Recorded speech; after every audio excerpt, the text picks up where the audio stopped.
Okay, let's get started. People can still join in as we go along. Hi, everybody. Chris Swifte is my name. I'm the National Business Development Manager for AP Group, and I'm looking forward to doing a session today on choosing the best pharmacy model for you and also navigating pharmacy ownership. So, before we kick off, I'd like to acknowledge the traditional owners of the land and we'll pay our respects to elders past, present, and emerging. Well, I'm looking forward to doing this webinar today. It's a area that I'm passionate about. I love site selection and working through all the different options. So let's kick off what's going to be included in the agenda. And also, as we go along, you'll notice on the bottom of the screen, there's the opportunity for you to submit some questions. So I'll try and cover as many questions and answers as I can. And if I can't do that, in the time permitted, then I'll definitely do my best to get back to you to respond, and look forward to addressing all of your questions.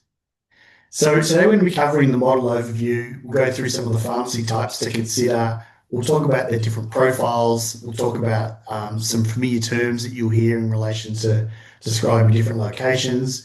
We'll touch on some ownership structures. We'll get into the next steps. We'll go through some of the Q&As that come throughout the session. And then we've got an interactive profiling activity that people can do at the completion. So let's kick off with a model overview. We've really broken the model overview into three separate areas. So there's the profile of the site, there's the locations, and then there's the ownership styles. So we'll kick off firstly with the medical centre style of pharmacy. Then we're going to medical shopping centres, retail strips, locations, metro regional, and sole and partnership as far as ownership structures. Pharmacy profiles. So the first one we're going to talk about is a medical centre pharmacy. So to describe a medical centre pharmacy, it's usually run with a small number of staff, strong working relationships with allied health professionals and GPs that are attached with those medical centre facilities. The sales are predominantly strong in the dispensary, obviously with that sort of weighting. It's usually in the 90% ratio and 10% being OTC. So the profile of a person who's looking for this is someone who wants to work well, work closely with the medical sector and the GPs and allied health professionals, and you'll really be working through dispensing the products and some help and guidance to the customers that come through. So it's a very sort of consultative profiling with health professionals. These stores generally have lower expenses on wages and rent due to the size of the stores, and profitability is generally linked with the number of GPs within the medical centre that obviously drive the volume of scripts that get written up. We regularly see store sales in this category between $1 and $2 million. The next profile we're going to talk about is a small shopping centre. You generally hear a term called neighbourhood style. I think it best describes it as a neighbourhood style centre, but a centre that normally has one supermarket, for example, and then a number of convenience stores. So it's pretty convenient for customers to go to. They can go and do multiple times a week, go there with butcher, fruit and veggie, pharmacy, supermarket, post office, for example. And so they'll go, you have a number of different retailers under one roof, high levels of foot traffic due to its convenience and parking, for example. The teams that you'll be managing will be a larger team than what we talked about at a medical centre. You usually have longer trading hours. Potentially most of those styles would be at least 6 days a week, but probably more generally 7 days a week. And the profile of a store owner in this area needs to be someone who's really keen to engage with the local community, but also be having a higher interest in marketing activities, for example, to promote more customers, to spend more in their basket size, increase the average spend for each customer. So the profiles are a little bit varying from a medical centre style, and a bit more, interrelated, more relationships with the customer base. We traditionally see the splits in the business on these sites of 70% dispensary sales and 30% over the counter, and the turnover can range between $3 and $5 million. Obviously there's some that are stronger than that, but generally that's about the range. With a higher GP because of their business split between the dispensary and the over-the-counter products. Let's get into the larger style one, which is more like a Westfield or a major shopping centre. And I would usually describe a large shopping centre as a centre that's got more than 100 stores under one roof. In those styles, most of the time, you would have two supermarkets. I mean, not always, but in most cases, it's that. The location would also have a representation of the tenancy mix that incorporates fashion, food, other conveniences, cinema, for example, and they draw people from a wider catchment area. So a neighbourhood style would have people who come from closer to their stores, whereas a large centre people travel further because of the tenancy mix of the centre that they're in. These have larger team sizes, generally longer trading hours, because they're owned by landlords that have a big facility. They generally would have less flexibility in the times that you can open, so that 7 days a week, longer trading hours. Um, a profile of an owner of these styles would probably be someone who's looking to be in a franchise group or a branded store that would really assist them with driving more customers to their store, more marketing, more promotional products, displays out the front, for example. And obviously, the challenge is always trying to make sure you're capturing as many people that are in that centre and walking past the pharmacy's door. So higher GPs in these things due to the increased in over-the-counter products. Still, as we talked about with the neighbourhood styles, the usual business split is somewhere between 70 and 30% between dispensary and OTC. And store sales vary on the size of the centre, but usually we see stores with a volume somewhere between $5 and $8 million. Let's get into the classic retail strip. These have been around for a long, long time, well before shopping centres were a part of our retail mix.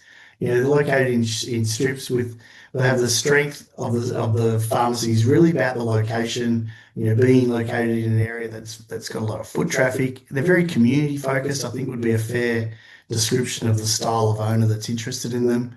But, these areas often have different landlords between tenants on the strip. So you'll have a relationship with your landlord, but it might not be linked with the store next door, for example. Really clutch point on all of these ones in a strip is the location.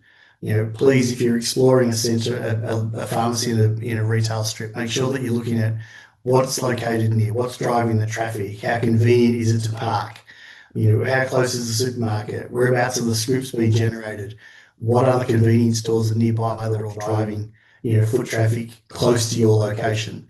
That's absolutely critical to the success of a retail strip business.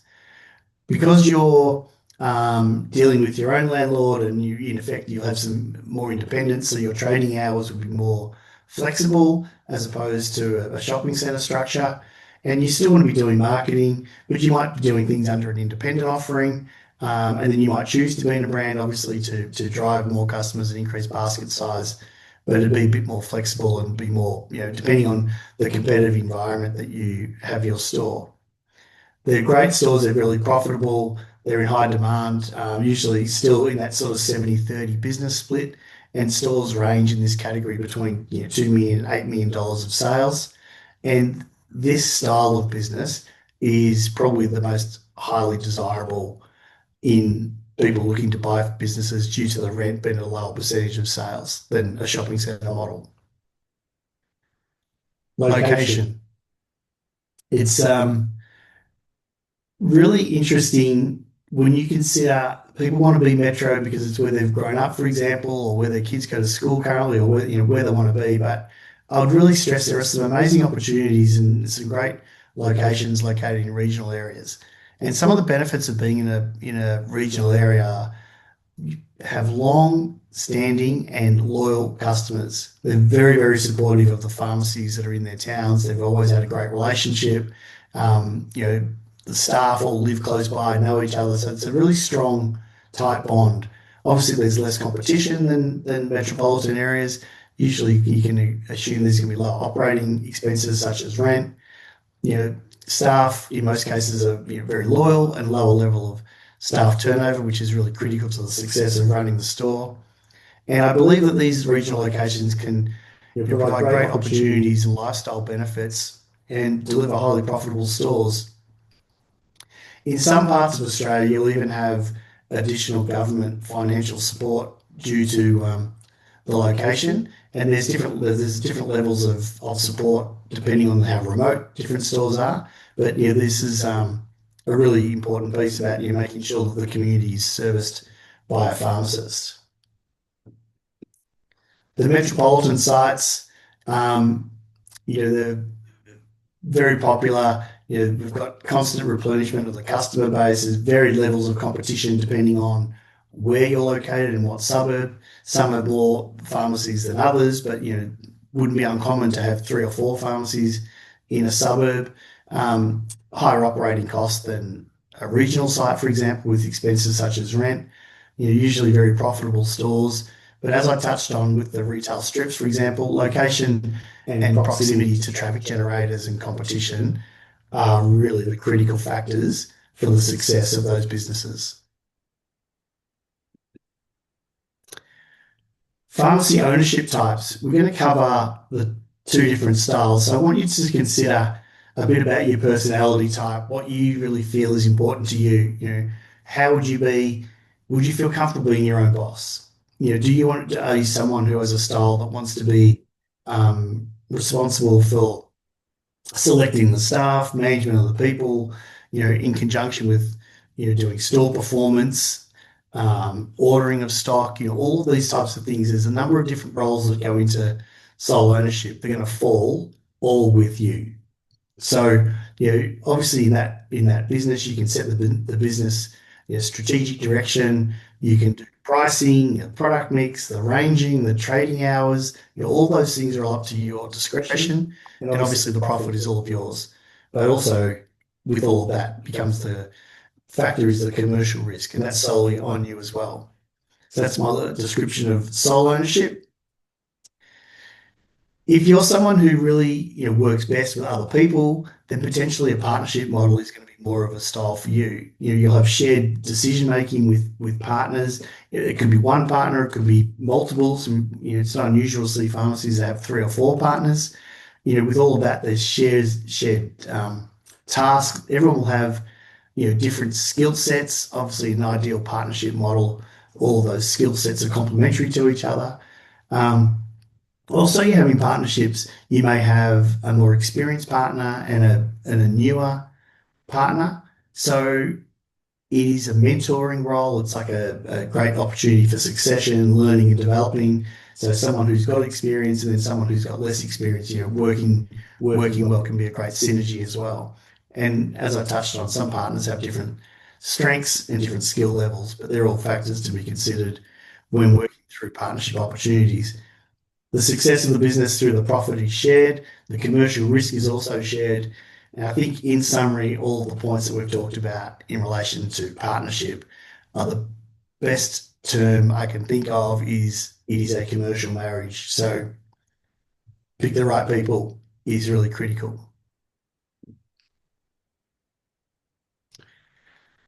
The next steps to pharmacy ownership. We talk about this regularly on a lot of our webinars. It's really critical that you deal with industry experts, pharmacy lawyers. They're familiar with the pharmacy rules and regulations. Same, it's just as critical with liaising with accountants, making sure that it's got other pharmacy clients and they've got knowledge in the space.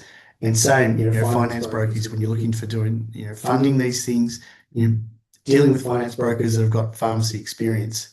AP Group have all of these areas covered. We're very happy to assist with all those topics and questions. If you've got, we work with all of the firms, especially all the accounting firms, so we can make great recommendations on multiple people to deal with and reach out with, and we can't emphasize enough the importance of that. Also, for those people who are not members of AP Group's website, it's really an amazing site to see and be a part of, to research and stay on top of sales results. It's a very comprehensive site. You can see all the pharmacies, metro, country, medical centre, shopping centre, all the mix that we talked about earlier. They're all going to be featured on our site, and you can see all the business dynamics and results in all those categories. So if you're not a member, please join.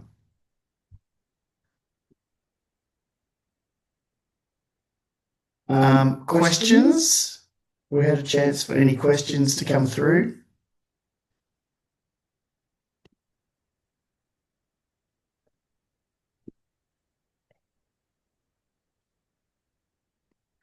Here we go. Sorry, I've got it all here.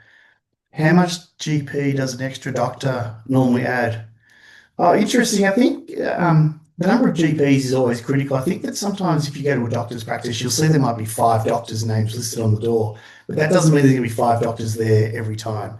There might actually be what they call, you'll see a term that has this, FTE.